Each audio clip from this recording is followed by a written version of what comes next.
कुछ आवश्यक होता है, लेकिन इस आवश्यकता की पूर्ति करना सत्ता पक्ष का दायित्व नहीं हो सकता।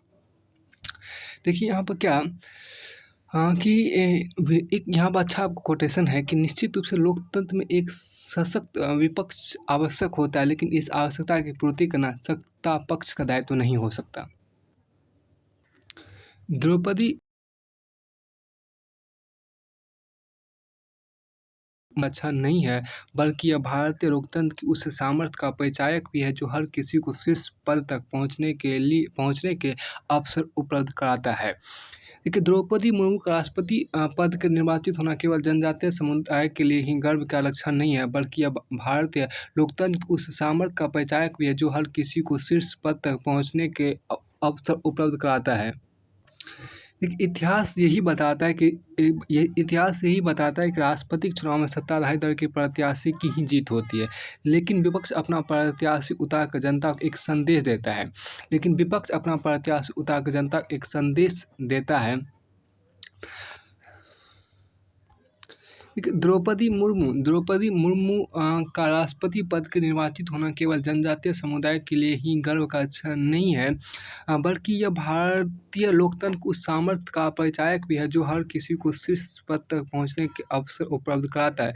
चूँकि द्रौपदी मुर्मू पहली ऐसी राष्ट्रपति होगी जो अनुसूचित जनजाति समुदाय से आती है। चूँकि द्रौपदी मुर्मू पहली ऐसी राष्ट्रपति होगी जो अनुसूचित जनजाति समुदाय से आती है, इसलिए देश के समस्त वनवासी समाज के बीच उत्साह और उमंग की कल्पना की जा सकती है। वास्तव में राष्ट्रपति के रूप में उनका निर्वाचन भारतीय लोकतंत्र का गौरवगान भी है। देखिए, चूँकि द्रौपदी मुर्मू पहली ऐसी राष्ट्रपति होगी जो अनुसूचित जनजाति समुदाय से आती है, इसलिए देश के समस्त वनवासी समाज के बीच उत्साह और उमंग की कल्पना भी की जा सकती है। वास्तव में राष्ट्रपति के रूप में उनका निर्वाचन भारतीय लोकतंत्र का गौरवगान भी है। द्रौपदी मुर्मू का राष्ट्रपति निर्वाचित होना जनजातीय समाज के साथ साथ देश के समस्त वंचित पिछड़े वर्ग के लोगों के बीच आशा का संचार करने और उनमें आत्मविश्वास का यह भाव भरने वाला है कि संघर्ष और समर्पण के माध्यम से किसी भी लक्ष्य की प्राप्ति की जा सकती है। ये बहुत अच्छा लाइन यहाँ पर है कि द्रौपदी मुर्मू का राष्ट्रपति निर्वाचित होना जनजातीय समाज के साथ साथ देश के समस्त वंचित पिछड़े वर्ग के लोगों के बीच आशा का संचार करने और उनमें आत्मविश्वास का यह भाव भरने वाला है कि संघर्ष और समर्पण के माध्यम से किसी भी लक्ष्य की प्राप्ति की जा सकती है। संघर्ष और समर्पण के माध्यम से किसी भी लक्ष्य की प्राप्ति की जा सकती है। द्रौपदी मुर्मू का जीवन संघर्ष, सेवा, समर्पण और सादगी की एक मिसाल है। द्रौपदी मुर्मू का जीवन संघर्ष, सेवा, समर्पण और सादगी की एक मिसाल। उनका जीवन इसलिए और अधिक प्रेरणा का स्रोत है क्योंकि अपने जीवन में तमाम अभाव और आघात सहते हुए भी उन्होंने समाज सेविका, विधायक, मंत्री और फिर राज्यपाल के रूप में अपने दायित्वों के निर्वहन में एक आदर्श स्थापित किया। इससे बेहतर और कुछ नहीं कि वह राष्ट्रपति के रूप में राष्ट्र को प्रेरित करने का भी काम करेंगे। देखिए, द्रौपदी मुर्मू का जीवन संघर्ष, समर्पण और सादगी की एक मिसाल है। उनका जीवन इसलिए और अधिक प्रेरणा का स्रोत है क्योंकि अपने जीवन में तमाम अभाव और आघात सहते हुए भी उन्होंने समाज सेविका, विधायक, मंत्री और फिर राज्यपाल के रूप में अपने दायित्वों के निर्वहन में एक आदर्श स्थापित किया। इससे बेहतर और कुछ नहीं कि वह राष्ट्रपति के रूप में राष्ट्र को प्रेरित करने का काम भी करेगी।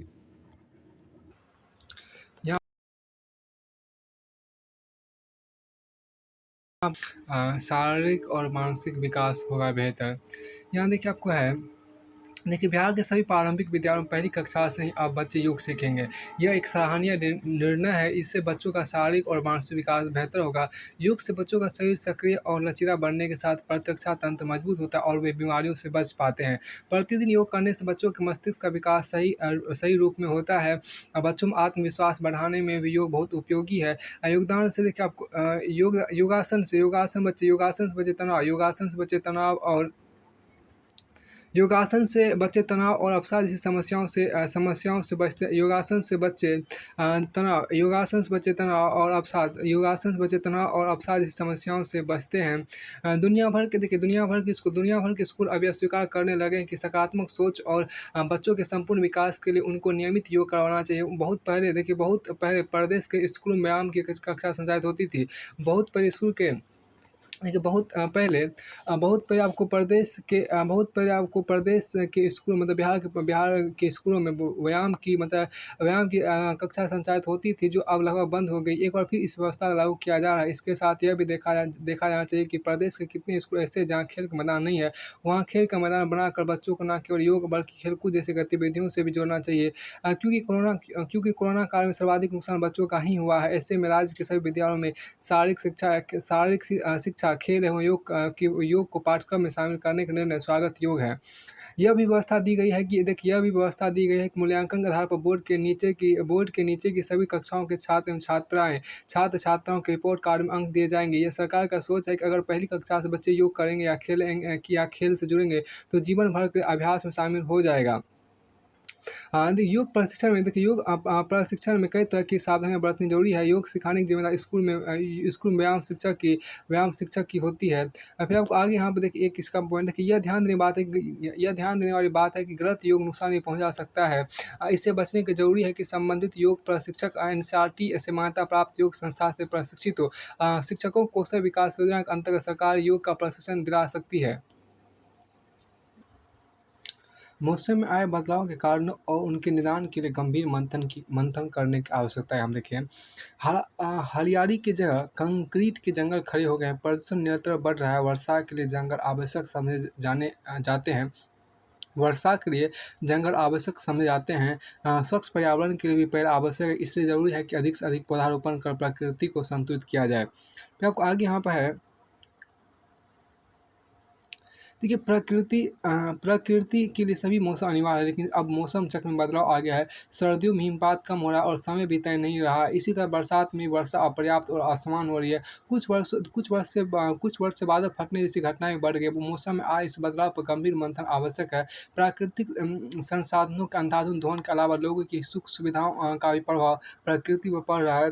देखिए हिमाचल प्रदेश में एक मौसम चक्र में बदलाव आया है। प्रदेश में 29 जून को मानसून पहुंचा था। अब तक राज्य में सामान्य से 16% अधिक वर्षा हुई, जबकि पहली जून से अब तक सामान्य से 5% कम वर्षा हुई है।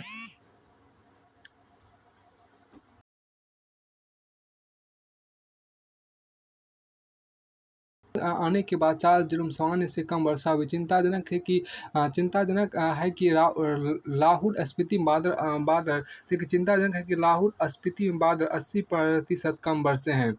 अब देखिए आप क्या बिलासपुर जिला में सामान्य से 61% अधिक वर्षा हुई है।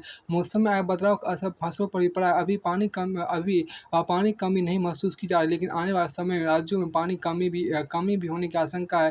राज्य में अधिकतर फसल वर्षा पर निर्भर है।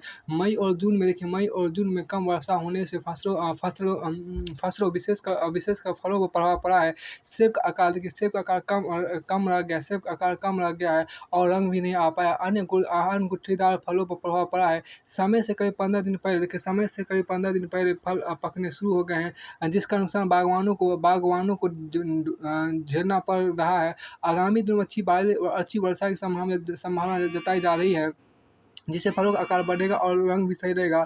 आपको वैश्विक ताप बढ़ने के कारण ग्लेशियर पिघलने लगे, जो स्थल से पहुँच से दूर थे और वहाँ पर भी लोग आसानी से पहुँच रहे हैं।